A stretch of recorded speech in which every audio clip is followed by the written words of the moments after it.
వేసవిలో శరీరానికి చల్లబరిచే లేత కొబ్బరితో జ్యూస్ ఒక్కసారి తాగితే మళ్ళీ మళ్ళీ అడుగుతారు. ముందుగా మనం కొబ్బరి ఈ విధంగా కొట్టుకుని కొబ్బరి నుంచి నీళ్ళు, అలాగే చూస్తున్నాం కదా నీళ్ళు, అలాగే లేత కొబ్బరి ఉంటుంది కదండి, దాన్ని మనం సెపరేట్ చేసుకుందాం.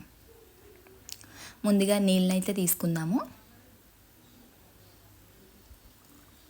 నీళ్ళు ఒక బౌల్లోకి తీసుకున్నాము. ఇప్పుడు లోపల కొబ్బరి ఉంటుంది కదండి, లేత కొబ్బరి, దీన్ని కూడా ఒక బౌల్లోకి తీసుకోవాలి. ఇక్కడ 2 కొబ్బరి ముక్కలతో మనం వాటరు, అలాగే 2 కొబ్బరికాయలతో మనం ముక్కలు అయితే తీసుకుంటున్నామండి. ఇప్పుడు లోపల స్పూన్ సహాయంతో మీరు లోపల గుజ్జునంతా తీసుకుంటున్నాం. లేత కొబ్బరి అయితే రెడీ అయింది కదండి. ఇప్పుడు ఒక మిక్సీ జార్ని తీసుకుని దీన్ని మనం యాడ్ చేసుకుంటాం. మిక్సీ జార్లో యాడ్ చేసుకుంటున్నాం లేత కొబ్బరిని.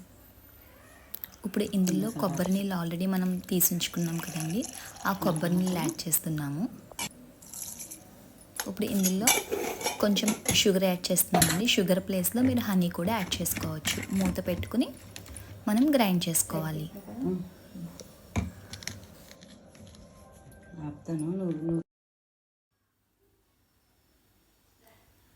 గ్రైండ్ చేసుకుంటున్నామండి. అంతేనండి, వేసవిలో శరీరాన్ని చల్లబరిచే లేత కొబ్బరితో జ్యూస్ అయితే రెడీ అయిపోతుంది. ఫైనల్గా ఇందులో ఐస్ క్యూబ్స్ వేసుకుని, అలాగే కొబ్బరి ముక్కలు వేసుకుని తాగితే జ్యూస్ అయితే చాలా టేస్టీగా ఉంటుందండి. పిల్లలైనా పెద్దవాళ్ళైనా ఒకసారి తాగితే మళ్ళీ మళ్ళీ అడుగుతారు.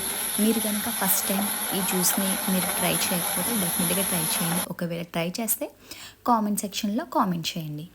మా ఛానల్ని మీరు ఫస్ట్ టైం చూస్తున్నట్టయితే సబ్స్క్రైబ్ చేయడం మర్చిపోవద్దు. చూస్తున్నారు కదా చల్లటి మనకి లేత కొబ్బరి జ్యూస్ అయితే రెడీ అయిపోయిందండి. ఐస్ క్యూబ్స్ వేసుకుని చల్లగా తాగితే మనకి ఈ వేసవిలో శరీరాన్ని చల్లబరిచే లేత కొబ్బరి జ్యూస్ అయితే రెడీ అయిపోయింది.